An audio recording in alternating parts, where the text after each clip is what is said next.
I am Ruben Hernandez Leon, professor of sociology at UCLA and director of the UCLA Latin American Institute. And it is my pleasure to welcome all of you who are joining us today for the launching of this series. And I am very quickly turning it to my colleague Veronica Zavala, who's the outreach program coordinator.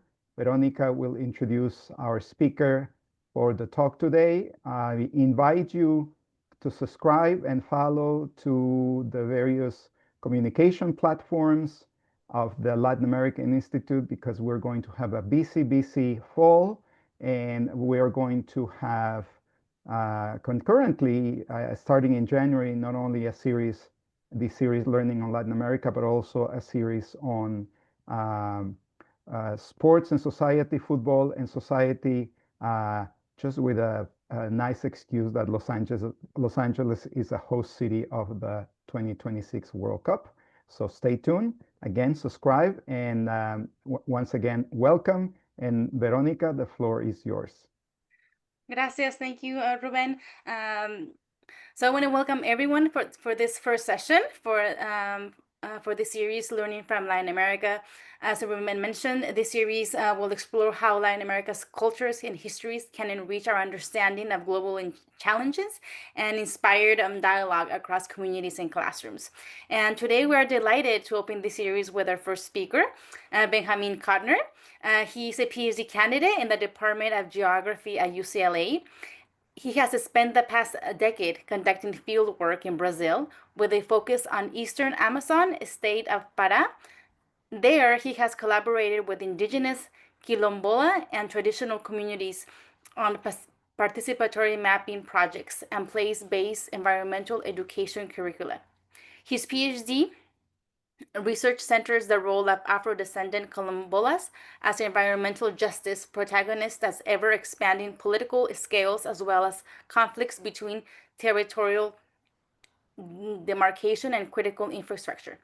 Benjamin also is affiliated with the Awasurara research group at the Federal University of Pará, which includes indigenous and Quilombola students who comes to the capital city of Belém to pursue undergraduate and graduate education through research projects which benefit their home communities and rural territories.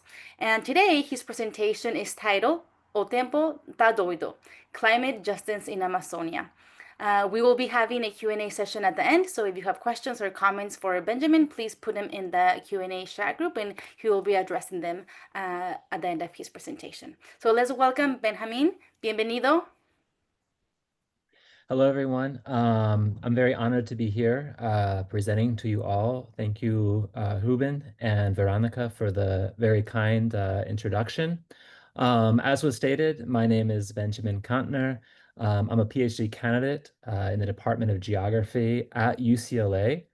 And during both my master's at the University of Washington, Seattle, and the PhD that I'm currently completing, I've conducted fieldwork in Pará, including a summer FLAS fellowship, a year-long Boren Fellowship, and most recently a year-long Fulbright Hays Fellowship. And as was mentioned, my interests include participatory mapping, place-based environmental education. I'll talk a little bit about what those both look like in practice because I think they are part of a climate justice solution, as well as topics like territorial demarcation and critical infrastructure conflicts, which of course are part of this discussion as well. I also want to begin by recognizing my own positionality as being an Americano, right? Which in the most stereotypical sense, I fulfill as a white guy from the US, who by my association with the Academy represents centuries of knowledge extractive activities in the tropics. And I think that's why it's extremely important that I'm affiliated with Awasurara, which is a research group led by Professor Rodrigo Peixoto at the Federal University of Pará in Belém. That's where I'm usually based when I'm conducting research, and I conduct this research side by side with Indigenous and Quilombola students, including an upcoming article co-written with two Quilombola researchers entitled The River is Territory. But let's begin with today's topic, which is climate injustice in Amazonia. And the title of this presentation comes from a Quilombola leader in Pará, who, when discussing climate change with me, put it succinctly as "O tempo tá doido," or there's something the weather is crazy, the weather is weird, the weather is strange, the weather is silly, unpredictable. And I think that's a great way to begin thinking about how people who are already encountering the impacts of climate change within territories that they've inhabited for hundreds or even thousands of years in the case of indigenous peoples, how they, encounter this changing climate before this whole discourse about climate change arrives. And so I want to go back, way further. And I actually, didn't even realize that today would be, what we refer to now as Indigenous Peoples Day, or, in some places it's still called Columbus Day. But ironically, I begin my presentation with this date of 1492 and imagining, this approach by European explorers to the two continents that would become known as the Americas. And so in this sense, while tempo, as in the title of this presentation, can be thought of, right? One meaning for it is weather or climate, another meaning is time. And so we begin with tempo as a sense of time. And with climate change, the conversation typically focuses on carbon. So I want to begin by asking, when did this all begin? And at this, with this view of the planet, you can see that to the far right of your screen, right, is Florida, and locations such as Miami and Orlando. And to the very left of the screen, we see that in this curvature, Baleine is located just past Guyana, the French Guiana, and so is part of what we might argue is sort of this landing point of European colonization in the Americas. And most communities that I work with in Amazonia would begin telling this story with 1492, the Columbian Exchange. Or as First Nations scholar Candace Callison, who's the author of When Climate Change Comes to Matter, states, climate change continues the process of foreclosure on hope, which began with the European invasion of the Americas. But moving past 1492, we might also think about the date 1610. And I think this is also a very important date in terms of achieving this historical perspective on the current reality of climate change, especially in these tropical regions of the Americas. So why 1610? Because at that point, the reforestation of the American continent had by that date led to the stocking of so much atmospheric CO2 that climatologists could use it as a minimum quantity on the basis of which they could measure its regular increase. But why did this massive reforestation take place? Or how did this benchmark of so much or so little CO2 in the atmosphere? Right now, we're worried about too much CO2 in the atmosphere. At this point, 1610, it was the lowest level of CO2 in the atmosphere. So what led to this, reduction in CO2 as a result of reforestation? Well, very simply, according to the authors of this article that I have right here on the screen, this occurred because of the extermination by the sword, but also by contagion and disease of nearly 54 million Native Americans in the wake of Columbus's discovery of America. The great discoveries, colonization, the fight to occupy territories, forest carbon dioxide, it's all here, defining the Anthropocene, anthropology plus climatology in a violent land grab. And I'm quoting the authors there. Moving further, right, we begin to think about how the Americas were rearranged, how the landscapes of the Americas were rearranged under a plantation logic. And that's why I like to use this important yet somewhat obscure term, the Plantationocene, to think with the Lusophonic world, or the what were Portuguese colonies. So if we're talking about Brazil, we must talk about the Plantationocene, as Wendy Wolford describes it, and as Judy Carney, who was a professor here in the Department of Geography, spoke about the ongoing impacts of colonization in the Americas. And so the Plantationocene, according Man Barua here, is a threshold for understanding epochal transformations. It fosters analysis of planetary change in ways that go beyond the tiered divisions of nature and society, foregrounding fraught colonial histories and the troubled presents that emerge in their wake. Rather than the blanket notion of human agency in altering the earth and its biota, exemplary of interdisciplinary fascinations with the Anthropocene, the Plantationocene emerges in contrast by centering the role played by extractive and enclosed monocrop plantations, their sanctioning of forced labor, and sustenance of a racialized elite when engaging questions of environmental change. And so instead of thinking with this term, the Anthropocene, which has become very important, and I'm not arguing against its importance, but thinking about the current age we're in, I think that the Plantationocene becomes especially useful in the context of Amazonia. And here what we're looking at on the screen are a mosaic of satellite images of a particular area just south of some of the quilombos where I work. And you can see here the advance of dende, oil palm monoculture, and the type of rationale that this landscape use entails. You can see the areas that are forest, still forest, and then you can see the very gridded, rigid conversion of that forest and its myriad entities, flora, fauna, people, into these very carefully regimented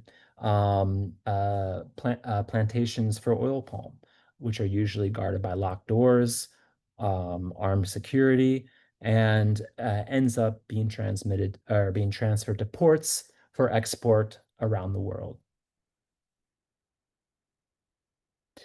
And so in thinking with the Plantationocene and resources in Amazonia, it's honestly quite difficult to find a map of Amazonia that does not privilege and highlight resources and resource extraction. This is not the best map necessarily, but it is a map that does not, locate where the bauxite is, where the hydropower is, where the infrastructure corridors are, so at least we're not entirely focusing on that right away. But what we can see by this map, right, and hopefully you can see my cursor a bit, is that the frontier of the Amazon basin is visible, right? And you can see that in the contrast between the dark areas, which are still standing forest, and these lighter areas, which are a patchwork of pastures, soy monoculture, other monocultures, clearings, pastures that are no longer even used as pasture anymore, and of course, some remnants of forest fragments, right? What we also note, right, is that the Amazon basin includes all of its bordering countries. So it's not just in Brazil, although Brazil has the largest expanse of the Amazon basin within its national territory. And I want to begin to point your attention to the particular state where I work, which is the state of Pará. And it's a very important state for thinking about climate justice because the city of Belém, which is pointed to here, is the location of the upcoming 30th edition of the United Nations Conference of Parties, which is where the most high-level delegations of the international community discuss how the world will respond to the ongoing threat of global climate change. But I also want to point out that when looking at a map from this view, from so far above, it's tempting to think of Amazonia as one thing. And as Brazilian geographer Carlos Walter Porto Gonçalves writes, there are many Amazonias, right? And he also writes of this obsession with thinking about the Amazon through the speculation of resource potential. Porto Gonçalves writes, the Amazon is never the present, but always the future that will be redeemed by its immense and real and imaginary resources.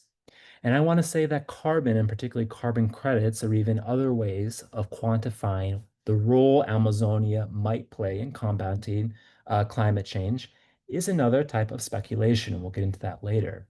And I want to say that climate justice instead is about thinking with standing with, collaborating with the people who live in these multiple Amazonias, right? Which is across this basin, there are so many different peoples, contexts, and environments that exist, including cities, right?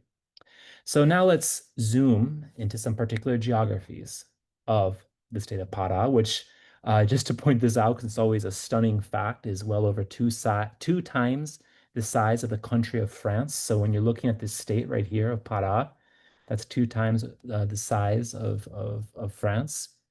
But by looking at closer at these geographies, by zooming in to some of these Amazonias, which exist amongst all other Amazonias, we can learn about what climate justice looks like from various perspectives within the state of Pará.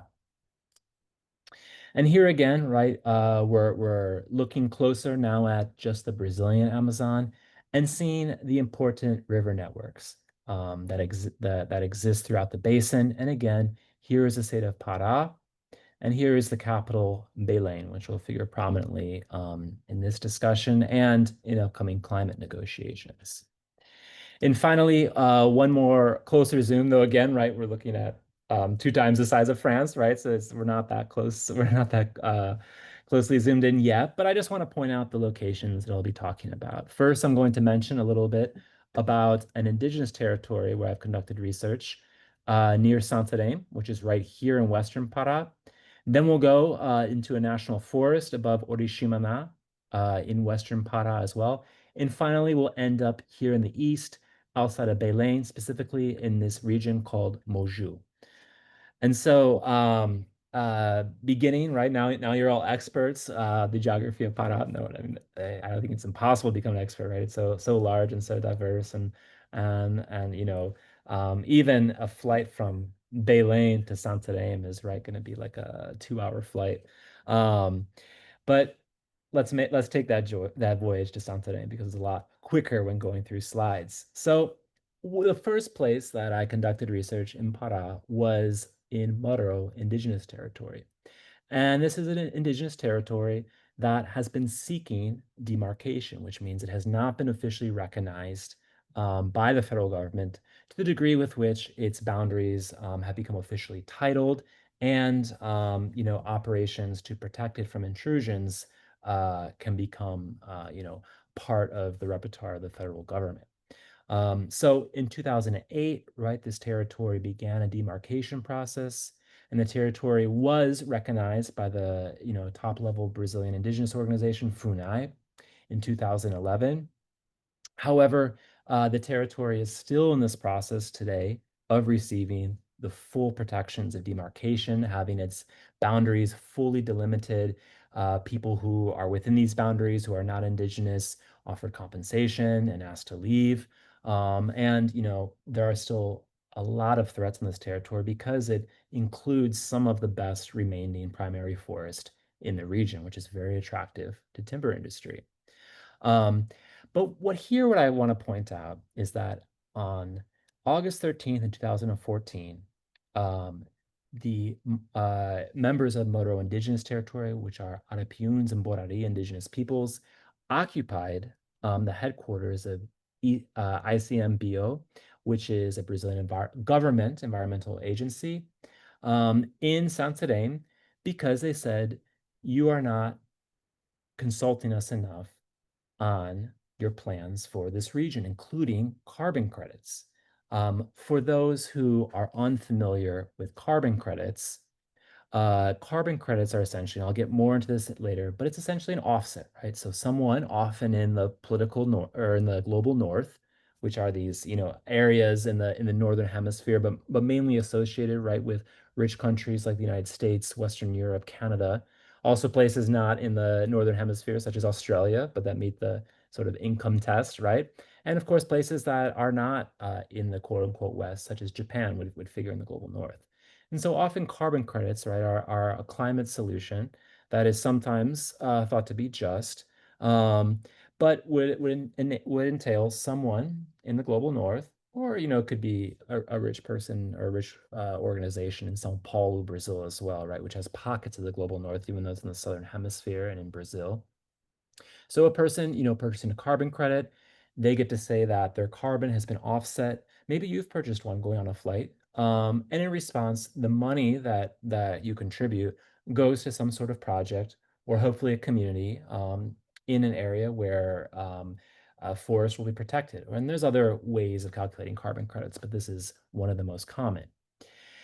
However, for the Moro, right, carbon credits, or for those in the Moro territory, the Arapians and Borari there, they were extremely skeptical of carbon credits. And they pointed to, this was on the previous slide, a treaty which Brazil had signed for the International Labor Union, International Labor Organization, ILO 169, which dictates that when projects impact traditional indigenous territories, that the people themselves must be consulted. And in this case, right, indigenous people did not receive consultation in this area of the lower Tapajos River Basin for a series of proposals for carbon credits. And so they were left to hear from other indigenous groups what the experience of carbon credits might be like. And what the leaders of these various indigenous groups in the lower Tapajos most often heard was, look, if you sign on to carbon credits, you are not going to be able to make decisions, to make autonomous decisions, to make self-determinant decisions for your territory, for your indigenous territory in the future. And I have some quotes from interviews here. Like, this one is a common understanding is, oh no, you sold your carbon, you can't make a garden. And this is because when carbon credits are sold, right, the idea is that the forest will remain unchanged. And you may already know, and those who work in Amazonia very much know that in many ways, Amazonia is an anthropogenic forest, or a forest that was partially planted by indigenous and traditional peoples and continues to be planted, right, to function as, not just a untouchable nature reserve, but as a food forest, as a place that people gather fruit from trees and other non-timber forest products to various degrees, right, of intervention or in the forest. It could be planting a tree, it could be creating a small garden, things like that. So those in Moro indigenous territory were very skeptical of carbon credits and led them to occupy that government headquarters over the issue years ago. Indigenous groups in Pará are also skeptical of the role of non-governmental organizations, or NGOs. And here I quote again interviews with members of the indigenous movement in Lower Tapajos, saying, we realize that the interest of NGOs, which are like, nonprofits, right, is to profit on top of people. Let's say that many of the NGOs, they preach the same principle of colonization. The NGOs, they only live on projects. Of all the NGOs I know here, none are accountable. Sometimes they run a project in a village, they don't finish, they're not accountable, so this isn't transparent. So continuing with the historical thread we began with, right, with the 1492, with 1619, and now the plantationist scene, and now linking the behavior of NGOs to the same history of colonization. Moving on to another project I've been involved with, and this points to the importance of participatory mapping, we look at another historical critique of, the technologies of the global north, of conservation, of environmentalism, and their impact is felt by the people actually living in the forests that, these entities claim to protect. So now we're in the Saraka Takera National Forest, where in 1982, the National Forest was established for sustainable use of mineral and forest resources. So one might hear National Forest and think, oh, this is going to be an excellent conservation story. But as you can see on the map, right, those areas of clearing right here are massive open pit bauxite mines. And for those who do not know what bauxite is, it's the basic ingredient that goes into making aluminum, which we use every day. Right, and then it wasn't until 2010, and of course, these are traditional populations. They're of mixed identity, right? They might point to indigenous ancestors, Afro-descendant ancestors, but mostly they identify as being the societies that were created as a result of the Amazonian rubber booms of the 19th and early 20th centuries. And, so they've occupied this forest for at least 100 years, but it wasn't until 2010 that some level of justice was provided them when 11,600 families were granted access to land, mostly along the edges of this national forest, where you see some of the clearings there. And here is what participatory mapping looks like, which is another important, response when thinking about climate justice in Amazonia. It involves, securing territory for indigenous, traditional, and Amazon and Quilombola populations, which I'm about to get to. And so what you see in this map, right, is we, along with the community, we went into the forest, into the national forest, and we marked all the traditional gathering sites. And you can see this was the first time a map had been made like this, and this map was used to present to government authorities, to the mining company, to show, look, you claim that the best use of this national forest is for mining, but we've had these traditional gathering sites here all along. And so, we've already heard of the distrust of NGOs, and now you can see where a distrust of government environmental institutions comes from, because these same institutions that will sometimes put these traditional extractivists, who we refer to in the Amazon as ribeirinhos, on calendars of sustainability, are also the ones who are generally, taking their land from them and giving it to use by mining companies. And so this is also a paradox of sustainable development, right? The national forest is supposed to create sustainable extraction, and we see that instead, people are facing injustice. And now we arrive at the group of people, the communities that I'm going to spend the rest of this talk discussing with you. And so to do that, let's return to history. And here we want to discuss, or we want to construct a decolonial ecology, which is the term that Malcolm Ferdinand, who does research in the Caribbean, uses to highlight the schism between environmentalism and racial justice. Oops. And the way the schism is understood, right, is that following abolition, and so this is taking the perspective, right, of Afro-descendant peoples in the Caribbean, and also of the Afro-descendant peoples, the Quilombolas, who I work with in Pará, that following abolition, which in Brazil happened in 1888, it was the last country in the Western Hemisphere to abolish slavery. There was no change in colonial land usage. So even after abolition, right, the plantations remained, and those relations between labor and the use of the environment, or the domination of the environment by large landholders, by Brazilian elites and elites from other, mostly Western Northern Hemispheric countries, were able to essentially maintain the same destructive patterns in land usage and not offer any sort of land to people who were recently freed or released from slavery. And I must acknowledge too that in conversations with Afro-descendant peoples in Pará, they point out that this was an area that was far removed from the rest of Brazil at that time, still is, and that informally slavery continued well into the 20th century there. And looking at this map, right, this map is entitled The Geography of Freedom. It's a map that I like to return to often because it shows in red where maroon communities have been located across the Americas throughout history. And the term Quilombola, that I'm going to be using a lot now, is more or less, it's not the same, but it's more or less a Brazilian equivalent to maroon. And so in looking at this map, right, we can think about the hemispheric qualities of this map, right? We see North America and South America, and we also are focused on this unique moment in the Western Hemisphere. I like to return to political theorist Juliet Hooker, who says that we can learn much from thinking with juxtaposition like this, or comparing movements, social movements, ideas in North America and South America.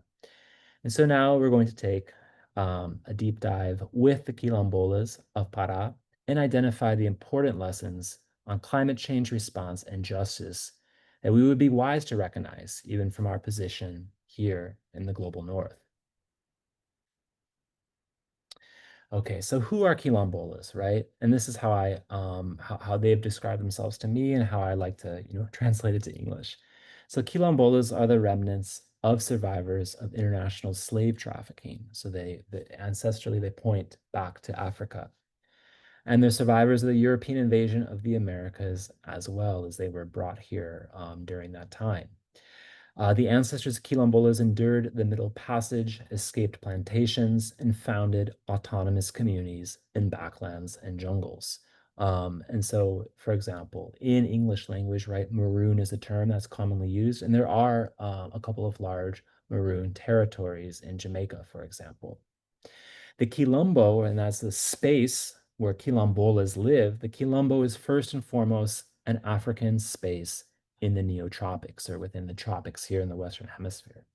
Despite great geographical and morphological variety, all Quilombos trace their beginnings to Africa and displacement to Brazil as captives and the suffering of forced labor and slavery.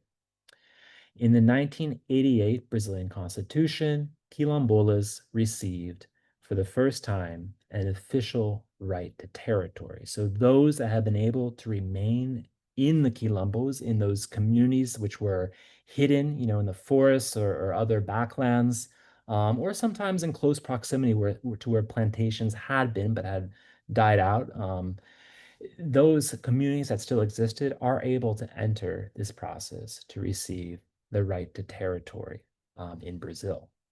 And in this map, for those who don't read Portuguese, we're looking at the number of communities in various states. And this looks like just the communities that have been already demarcated, because in Pará, that's the PA right here, and that's this dark green state, which has some of the most quilombos of anywhere in Brazil.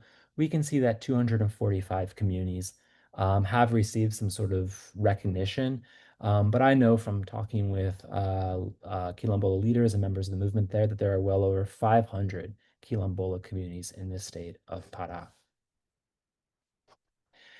And now we're going to zoom in even closer, right? And so finally, we've arrived at this important geography, which is centered around Belém. You can see Belém. Again, that's the site of the upcoming United Nations Climate Conference, COP30, which will happen in less than a month from now in November. And so you can see from this map, right, that surrounding Belém is a network of rivers, bays, islands, forests, right? We can also see, especially here along the edges, and thinking about that map or those satellite images that I showed you at the beginning of this presentation, which occur right down here, a little bit south of here, where my cursor is, right below the Google symbol. So we can see the arrival of plantations, right, eating into this forested island landscape. And we can also make out, even from this view high above, extraction and exportation infrastructure. That red right there is an area of bauxite mining and bauxite processing, which in the previous map where I pointed out the bauxite mines in the national forest, Saracataquera, a lot of that bauxite arrives here at this port to then be exported around the world, right? And I think I titled this slide an Afro-Amazonian landscape because I think it's crucial to identify this landscape as Afro-Amazonian, because often Amazonia is thought of as either an indigenous space or a frontier space, right? And we've seen portrayals of it as that in this presentation so far. Yet in this image, we note that in the city of Belém, the site of the upcoming COP30 event, the UN's 30th Conference of the Parties, in the city of Belém, 70% of the city's residents identify as Black. And Quilombolas themselves have an hybrid identity.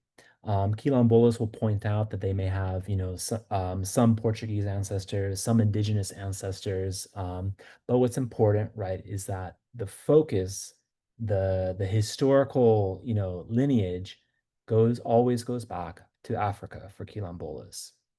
And so Quilombolas maintain a very personal and embodied, yet also collective, remembered, and intimate connection with the lands and waters of this part of the Amazon. And I think it's interesting that some scholars even reference the deep history and remember that until 135 million years ago, Africa and South America were joined as the supercontinent of West Gondwana. It has been proposed that unlike the case of Africa, where biodiversity was exterminated by climatic change, South Africa's climatic fluctuations, in fact, stimulated Amazonia's species diversity. Surrounded by a sea of savanna and dry forest, island-like Amazonian refuges provided the geographical isolation necessary for taxonomic differentiation. From this point of view, the ice ages in South Africa were biologically creative rather than destructive. And here I'm quoting from an excellent book on the roots of Afro-Brazilian usages of plants in Brazil. And so, one might think that there is a certain, very deeply felt connection, which has to do with the suffering encountered in these landscapes at the hands of slavers and plantations, but also points to a hope that had been gained through the deep knowledge that also came about this need to flee into the forest and find refuge there. One example of this, and that's interesting to think about, is very difficult, right, to prove these things, but today at the rank of genus, Africa and South America probably share more than 700 different groups. The level of genus, such as oak, beech, maple, or pine, represents the most basic cognitive category in folk categorization of plants, which is to say, it is the rank of plants that people seem universally able to differentiate, to remember, and to give names to regardless of culture. And so in Amazonia, right, we see local plants that become recognized in terms of their form-like familiarity to what exists in West Africa, that begin to adopt similar usages. And we also see the transmitting of indigenous knowledges, who I must point out that the original Quilombos, they weren't called Quilombos, but the original communities of people fleeing from slavery, people seeking refuge in the colonial, world that dawned in Brazil. These original Quilombos were of indigenous peoples, right? They formed the first communities of refuge, small communities of refuge throughout the forest as colonization, marched through the Amazon. And so, we can, imagine, right, that many of the original Quilombos included indigenous peoples, and this transmission of knowledge, would have resulted in a hybridization and a sharing of both traditional knowledges from Africa and from Amazonian indigenous populations as well. And so with Quilombos and thinking about their history, right? This era that I've been talking about is this first phase, which is the dispersed placemaking and territorialization. And then I also mentioned that in 1988, which is called the territorial turn in geography, or is where the right to territory shows up in the Brazilian Constitution. Suddenly, groups that had sort of hidden themselves from public view for all these years because of slavery, and then because of slavery after abolition, and because of ongoing, racism as related to the environment and labor in Pará, that suddenly these groups in Pará and elsewhere in Brazil began to self-identify as Quilombolas. They were in the same territories, the same Quilombos that had existed for their ancestors, but they had not presented themselves in the public view of Brazil as such yet. And so today we arrive at this third phase of Quilombos in Brazil, which is what I would call the intersectional extraterritorial emergence, or Quilombolas arriving in the university, working on research for their own communities, arriving in global settings, right, where they're able to discuss climate justice and climate change. And I put post Bolsonaro because thankfully we are in that age, because he's been, well, fingers crossed, right, as always, but he's been convicted of his crimes and will be going to prison. And remembering, right, that he compared quilombolas to animals in a zoo. So there is considerable disdain for him amongst Quilombola communities. Like I've mentioned, territory remains the fundamental question for Quilombolas, and there can be no conversation on climate or on carbon that is not connected to territorial rights. And this provides something in common, right, with the traditional Ribeirinho populations that I spoke about in the national forest, and also the indigenous groups at Maró territory. And so Quilombola spaces exist within cross-territorial networks, achieving political agency and international visibility, including through climate change discourse. In short time, right, since 1988 and really beginning in the 2000s, Quilombolas have organized themselves under the state level association, Malungu, which is a word, an African word, right, that is used to refer to one who is like, a close companion or a friend, often someone who made the journey in the slave ship from Africa to Brazil, chained aside next to another person, right, from Africa, who may not have been from the same communities in Africa, probably were not, but came to know each other through that experience of being chained together. And so Malungu began in 2004, and you can already see all these little red dots on this map are where quilombos exist. And this map is expanding because many communities are still distant from understanding, what is available now through the Brazilian Constitution, so have not self-recognized as Quilombola yet.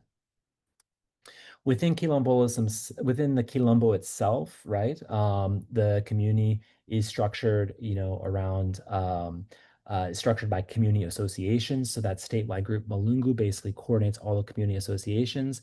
And so one has to arrive, and here you see the area south of Belém, and all those little red dots are different communities which each have their own association. So in order to debate something, right, like climate change or carbon credits, one has to go to the very most, place-based level, right, to the community level, into the territory, right, to have these discussions. And all these discussions must filter up from there. This is an example of a map that was used in educational materials that I put together along with that collective or that research group, Awa Surara in Belém. And these educational materials were put together for use within Quilombola schools, actually to teach teachers to then teach Quilombola students in the schools in the territories, because most of the material used in those schools is taught by teachers from southern Brazil and includes examples from southern Brazil. So we put together what we call a Caderno Cartográfico Quilombola, or Values for an Afro-Amazonian Education. And here in this map, again, this is showing Belém and showing how the territories appear along with how many hectares they make up. So you can see that these are not large territories. They're not the size of the indigenous territories of Pará, which occupy about 25% of the entire territory of Pará. So these are much smaller, but there are many of them, right? And you can see these clusters. And remember, in each of these territories is a different association and different community clusters.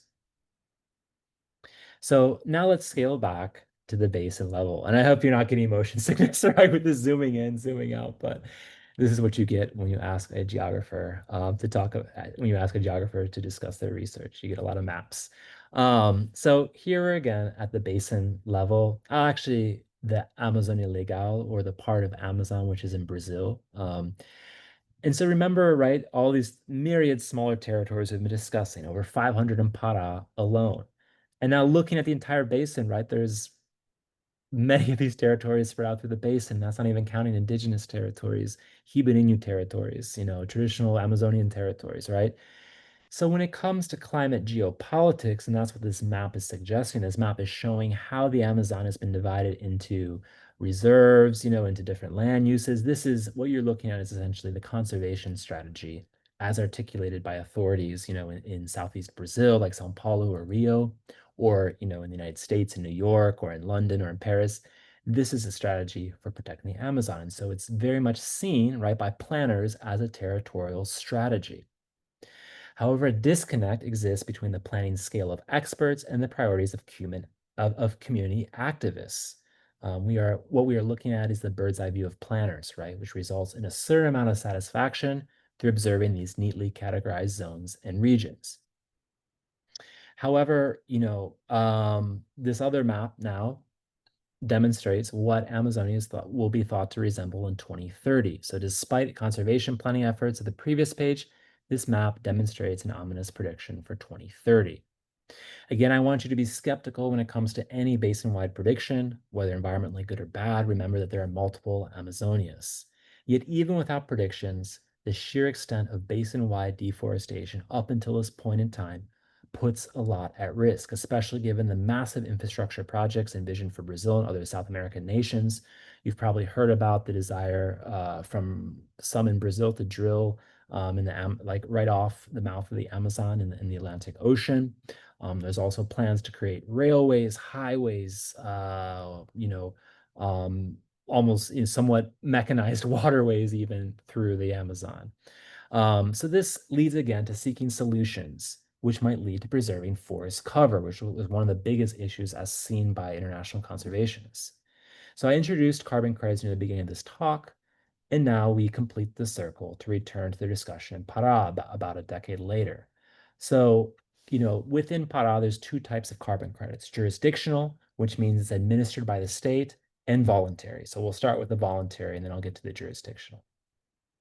This is what a voluntary carbon credit network looks like. So you can see that Quilombolas themselves, right, would fit into here as the community, and they must go through this entire tree, which involves carbon credit standards, carbon credit standard bodies, brokers, and finally purchasers on top in order to sell their credits. And when this happens through the voluntary market, which involves private carbon credit organizations, there can be a lot of distrust about what these credits actually entail or what people are signing on to. There's a range of actors, good and bad, when it comes to voluntary private credits or private carbon credit developers, let's say. And so, a grandma could very realistically, receive a misrepresentation of what they're sign something for, let's say $100 that would lock up her grandchildren's, or probably not her grandchildren, but depending on the extent of the term, which is usually 20 years or 40 years, but could essentially make decisions that will impact her children and her children's children and their children in the territory. And so for this reason, carbon credits are viewed, again, with a lot of skepticism. So why then even participate? Well, here you're seeing an image of a market in Belém where acai has just arrived. And currently, acai is the best financial resource that Quilombola territories have in the area around Belém in Pará. And, much of the acai you probably eat here comes from there as well. But overall, Quilombola communities lack financial resources and must debate how to engage with the market and capitalism.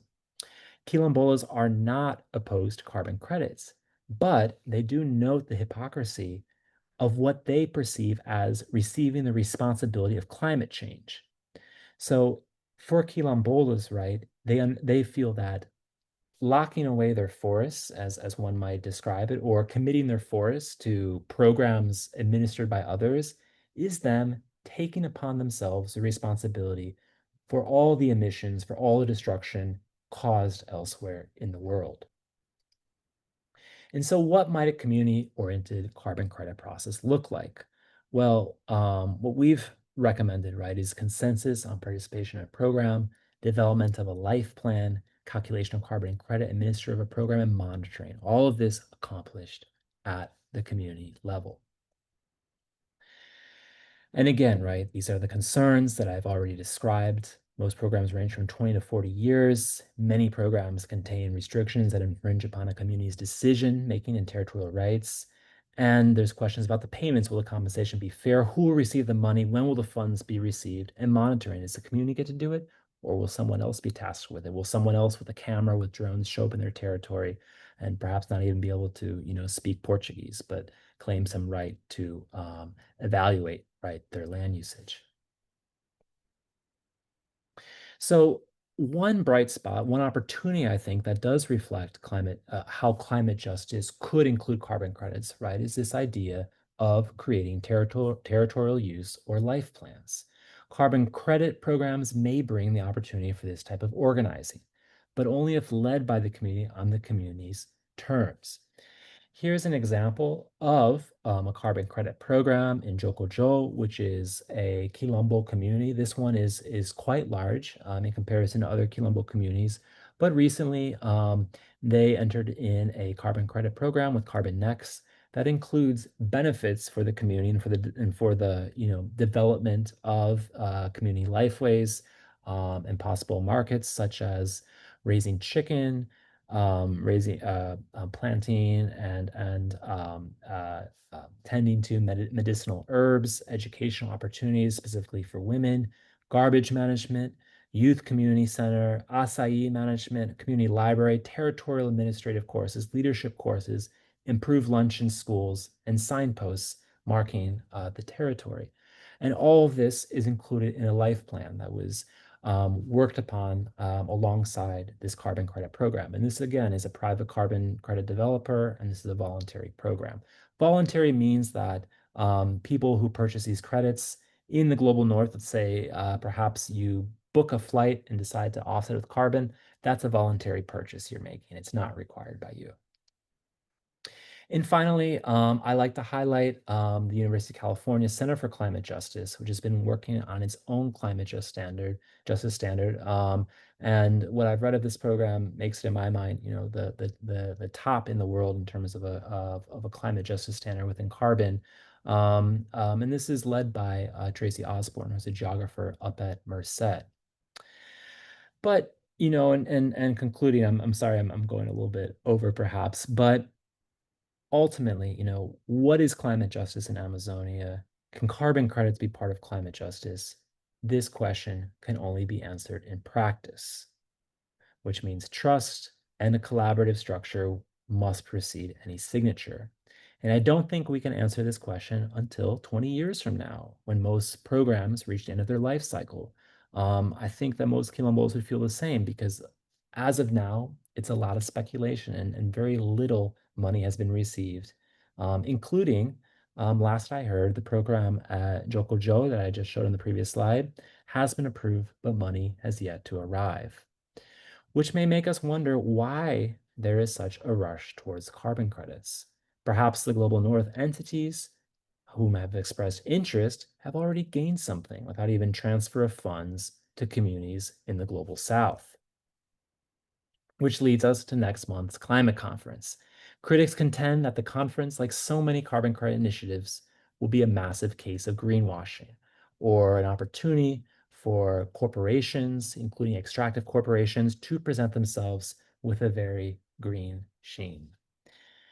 However, community leaders, while acknowledging such concerns, also view the conference as a huge opportunity to showcase their demands for climate justice to the world. There will be official discourses and counter discourses, including the Aldea COPI, which expects to receive 3,000 Indigenous representatives from around Latin America. However, for Indigenous leaders, participation sorry, in Global North-led processes also carries risks. And we go on to the example of jurisdictional or state-led, in this case, the state of Pará carbon credit programs. So Pará, so the state of Pará has been trying to organize all of its forests into one big carbon credit program, which you agree to participate in, and then you receive benefits. And last year, the sale of these carbon credits was announced by the governor of Elder Babalu in New York City during Climate Week, and I was there for the event. There are at the event, right, what was spoken about was 12 million tons of carbon credits, which sum up to, within Brazilian reais, right, 1 billion reais in a single sale to a global coalition, including corporations such as Amazon.com, Bayer, Boston Consulting Group, Capgemini, H&M, Walmart, and the governments of the US, UK, and Norway. In US dollars, right, we're talking about $200 million of carbon.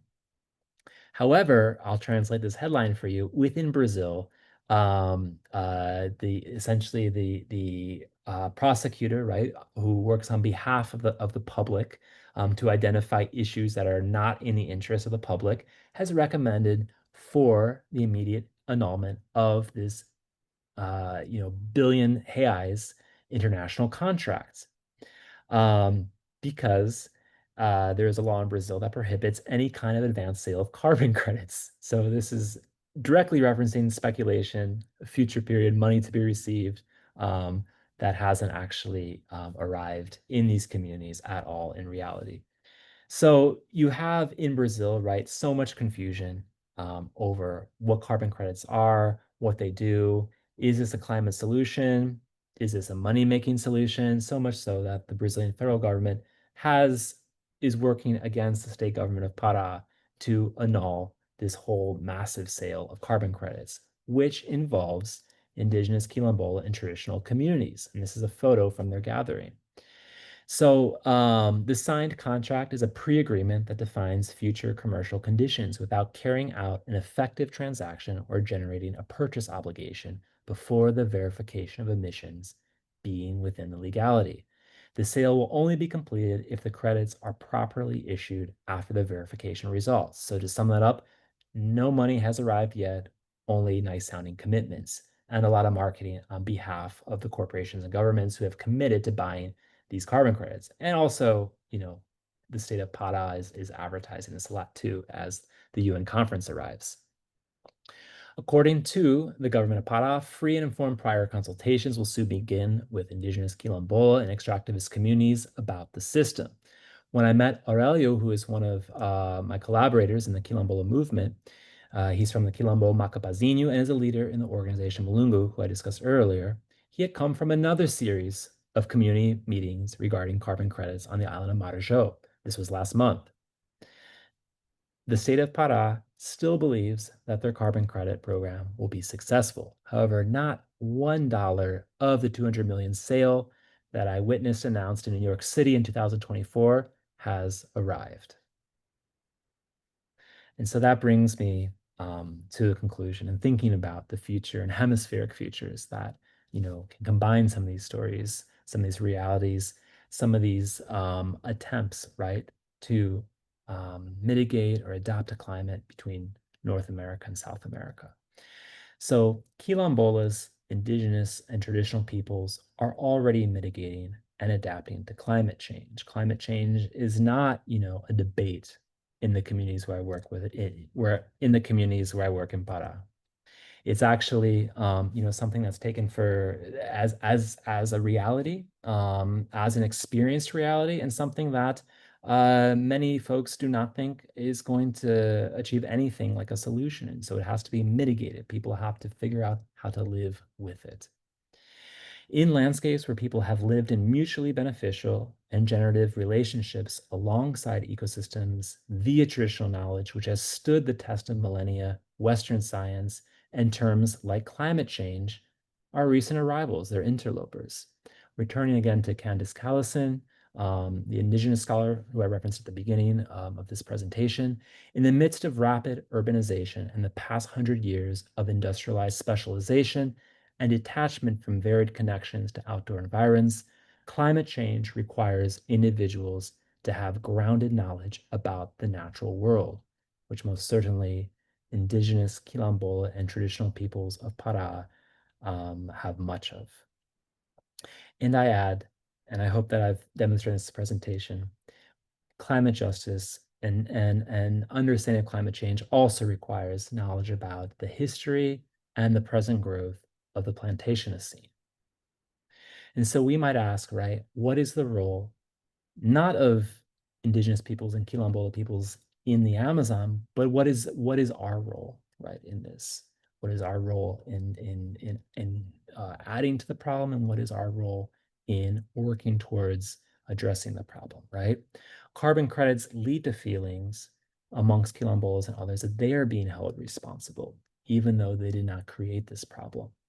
And so, in conclusion, I want to suggest that just partnerships, transfer of resources, protection of territory, and learning networks, which include UCLA's Memorandum of Understanding or partnership with the Federal University of Pará and Belém, that these are the sorts of solutions. I don't want to call them solutions, but that seems final. But this is part of the work towards solutions that can go to making justice a reality in this age of climate change. Thank you.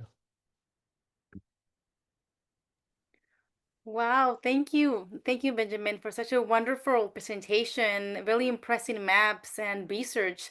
I think you left us all thinking a lot of really provocative thoughts, and there's just so much to reflect and to think about. Um, we are running out of time for questions, but maybe we have time for one question and comment. If anybody has a question or comment, please you can write it in the Q&A.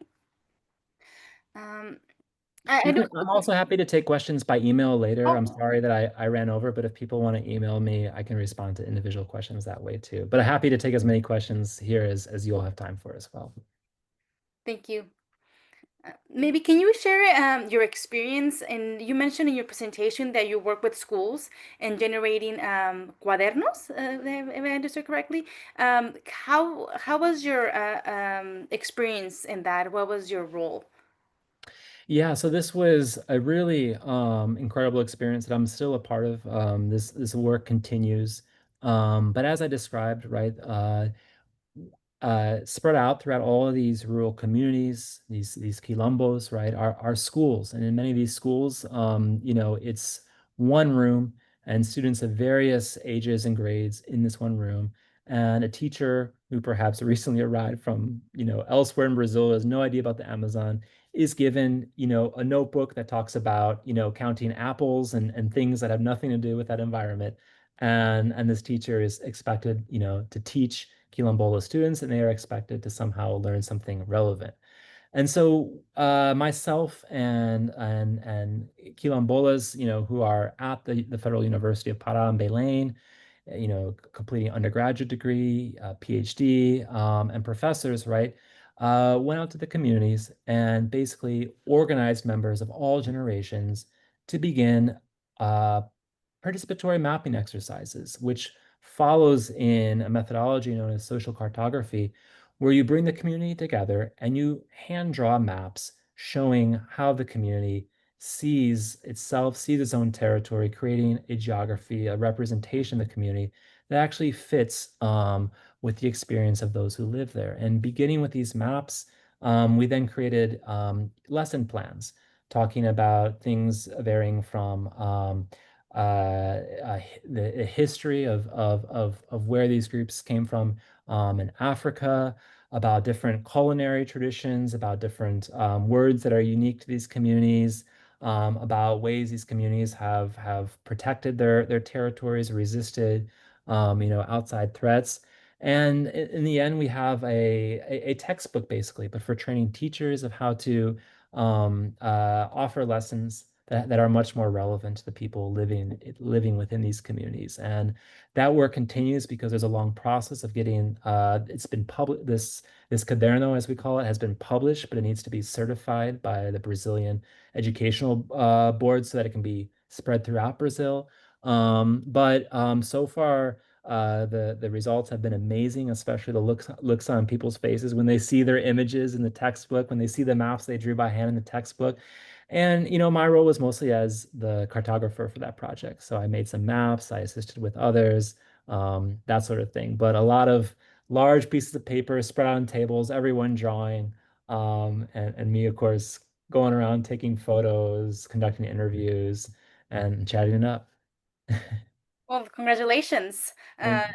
Congratulations for your work that you're doing. And on behalf of the LAI, I want to thank you for this fascinating talk.